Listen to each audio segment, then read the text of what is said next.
Hello दोस्तों, welcome back to my YouTube channel. आज की वीडियो में हम इंडियन कॉन्स्टिट्यूशन का पार्ट 2 खत्म करने वाले हैं, ये जो सिटीजनशिप से रिलेटेड है। तो चलो शुरू करते हैं। देखो, पार्ट 2 जो है सिटीजनशिप, इसमें आर्टिकल आपके 5 से लेके 11 तक, ठीक है, 5 से 11 तक आर्टिकल्स इसमें कवर्ड हैं। वही सब हम करने वाले हैं। सबसे पहले सिटीजनशिप की डेफिनीशन क्या है भाई? A person's legal status as a member of state और नेशन। ठीक है, ये डेफिनेशन आप इसके नीचे लिख लेना। एक्चुअली में वो आया था, मैंने लिखी नहीं डेफिनेशन, बट इसका मैंने क्वेश्चन देखा था इससे रिलेटेड, ठीक है, तो फिर मैंने बाद में ऊपर लिखी, बट आप इसे नीचे लिख लेना यहाँ पे, ठीक। इंस्पिरेशन किससे ली हमने? इंस्पिरेशन हमने ली है ब्रिटेन से। पार्ट 2 की सिटीजनशिप की इंस्पिरेशन हमने ब्रिटेन से ली है, ओके।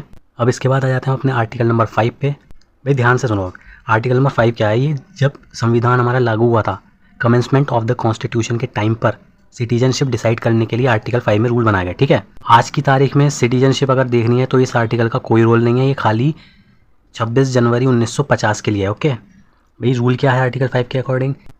इस डेट पे, कमेंसमेंट ऑफ द कॉन्स्टिट्यूशन की डेट पे, जिस इंसान के पास डोमिसाइल होगा हमारी कंट्री का, ठीक, एक तो ये कंडीशन, प्लस इस एक कंडीशन के साथ इन तीनों में से कोई भी एक कंडीशन फॉलो करनी होगी, ठीक है।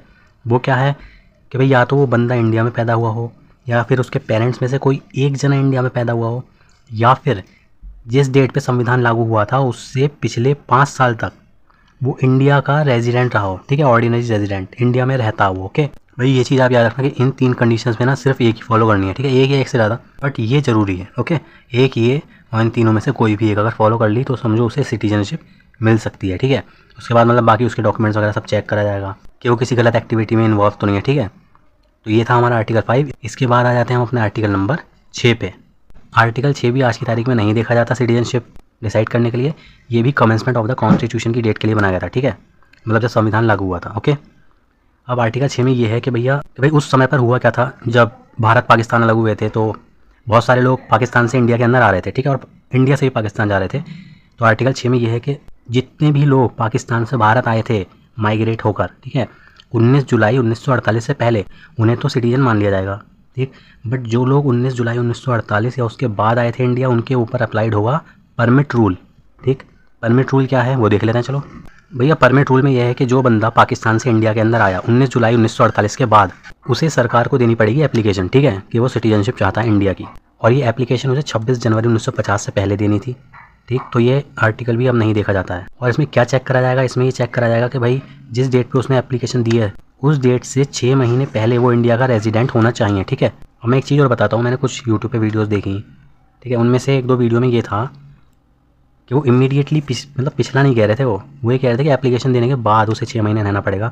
बट मैं इसे क्लियर कर देता हूँ, मेरे पास फिजिक्स वाला की बुक है, ठीक है, ये देखो, ये आर्टिकल नंबर 6 के लिए है, और इसमें क्लियर करके लिखा हुआ है कि 6 months immediately preceding the date of his application, ठीक है। तो इस चीज़ में कंफ्यूज मत होना, बाकी मैं थोड़ा बहुत और चेक करूँगा 1-2 बुक में, ठीक।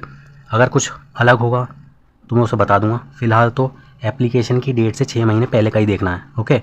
मैंने एक वीडियो में देखा था, वही कह रहे हैं कि एप्लीकेशन जिस दिन जमा करिए उसके 6 महीने बाद उसे इंडिया में रहना है, ऐसा नहीं है, मतलब वो तो रहना ही रहना है, बट देखा जो जाएगा उसके 6 महीने पहले का देखा जाएगा, ओके, सिटीजनशिप डिसाइड करने के लिए, ठीक। इसके बाद आ जाते हैं अपने आर्टिकल नंबर 7 पे। आर्टिकल नंबर 7 में क्या कहना है कि भाई बंटवारे के बाद जो लोग भारत से पाकिस्तान गए थे, ठीक है, और उन्हें ये लगा कि भाई पाकिस्तान में कुछ नहीं हो पाएगा उनका, और वो भारत वापस आ गए, तो उनके लिए इसमें कुछ प्रावधान है। वो क्या है? वो ये है कि भाई अगर 1 मार्च 1947 के बाद कोई बंदा पाकिस्तान गया, ठीक है, और पाकिस्तान को छोड़कर फिर वो दोबारा से इंडिया के अंदर आ गया, तो उसकी सिटीजनशिप कैसे डिसाइड करी जाएगी? उसकी सिटीजनशिप के लिए परमिट रूल ही लागू करा जाएगा, वही जो आर्टिकल 6 में मैंने अभी समझाया था, ठीक है, वही परमिट रूल के भैया उसे एप्लीकेशन को देनी पड़ेगी 26 जनवरी 1950 से पहले, और एप्लीकेशन की डेट से 6 महीने पहले उसे इंडिया का रेजिडेंट होना जरूरी है, इंडिया में रहना जरूरी है 6 महीने, ठीक है। इसके बाद आ जाता है हमारा आर्टिकल नंबर 8। आर्टिकल नंबर 8 ये कह रहे हैं कि भाई अगर कोई बंदा इंडिया का बाहर जा रहा है एम्प्लॉयमेंट के लिए या फिर एजुकेशन के लिए, ठीक, तो उसकी सिटीजनशिप कैंसिल नहीं करी जाएगी कि भैया पढ़ाई के पर्पज़ से कोई बंदा बाहर गया तो ये नहीं कि उसे उसकी सिटीजनशिप कैंसिल कर दिया, ओके। तो आर्टिकल 8 ये कहता है। अब आ जाते हैं अपने आर्टिकल 9 पे। अच्छा, आर्टिकल 5, 6, 7 ये तो 3 आर्टिकल थे, 5, 6, 7 ये तीनों तो केवल और केवल कमेंसमेंट ऑफ द कॉन्स्टिट्यूशन की डेट तक हैं, ठीक है। बट 8वां जो आर्टिकल था ये आज भी माना जाता है, आज भी इसे देखा जाता है सिटीजनशिप डिसाइड करने के लिए, ओके। आर्टिकल नंबर 9 क्या है कि अगर किसी इंसान ने, अपने इंडिया के सिटीजन ने दूसरी कंट्री की सिटीजनशिप ले ली तो उसकी इंडियन सिटीजनशिप कैंसिल कर दी जाएगी, ठीक है। ये आर्टिकल 9 है। अगर भाई अपनी इच्छा से उस बंदे ने किसी दूसरे देश की सिटीजनशिप एक्सेप्ट कर ली तो यहाँ से उसे सिटीजनशिप कैंसिल कर दी जाएगी, ठीक है। उसके बाद आता है आर्टिकल नंबर 10 कि जो बंदा सिटीजन मान लिया जाएगा हमारी कंट्री का, ठीक है, सिटीजनशिप उसे दे दी, तो उसकी सिटीजनशिप कैंसिल नहीं करी जा सकती एक्सेप्ट कि उसने दूसरी कंट्री की सिटीजनशिप ना ली हो या फिर वो कोई देशद्रोही टाइप की एक्टिविटीज़ में इन्वॉल्व ना हो, ठीक है। भाई कोई बंदा है और उसने अगर किसी दूसरी कंट्री की सिटीजनशिप नहीं ली है और वो किसी ऐसी एक्टिविटी में इन्वॉल्व नहीं है जो नेशन के अगेंस्ट हो, ठीक है, तो उसकी सिटीजनशिप किसी कीमत पर कैंसिल नहीं करी जा सकती। जैसा अभी कुछ साल पहले एक रूल आया था CAA का, ठीक है, तो लोगों को भड़काया जा रहा था कि भाई बाहर निकाल देंगे कंट्री से, ऐसा कभी हो ही नहीं सकता। सिटीजनशिप किसी कीमत पर कैंसिल नहीं करी जाएगी, ओके। यह आर्टिकल 10 में लिखा गया है। अब आ जाते हैं हमारे इस पार्ट 2 के आखिरी आर्टिकल पे, आर्टिकल नंबर 11। आर्टिकल 11 क्या है भाई, सिटीजनशिप के जितने भी रूल्स बनाए जाएंगे वो किसके हाथ में है, वो केवल पार्लियामेंट के हाथों में होंगे, okay. Only parliament has the right to make any provision relating to citizenship.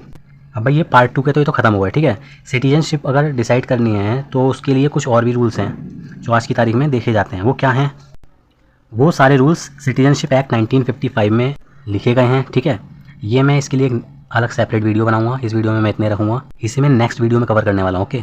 तो इसके लिए मैं एक सेपरेट वीडियो बनाऊंगा, ठीक है। ये वीडियो अगर आपको पसंद आई हो तो वीडियो को लाइक कर देना, और SSC के जितने भी एग्जाम्स हैं उनके लिए अगर प्रिपरेशन करनी है, पॉलिटी तैयार करनी है, ठीक है, और लग रहा है कि हाँ भाई वीडियो से अच्छा समझ आ रहा है, नोट्स अच्छे हैं, इन नोट्स से हेल्प मिल जाएगी, तो चैनल को सब्सक्राइब कर लो, जुड़ जाओ चैनल से। मैं अपने पूरे के पूरे नोट्स शेयर करने वाला हूँ और सब चीज़ समझाऊंगा, कोशिश करूँगा एक टीचर की तरह समझाऊँ। बाकी हूँ तो मैं एक एस्पिरेंट ही, ठीक है। बाकी नोट्स आपको पूरे में शेयर करने वाला हूँ, ठीक। इस वीडियो में इतना रखते हैं, मिलते हैं नेक्स्ट वीडियो में। Thank you so much for watching, bye.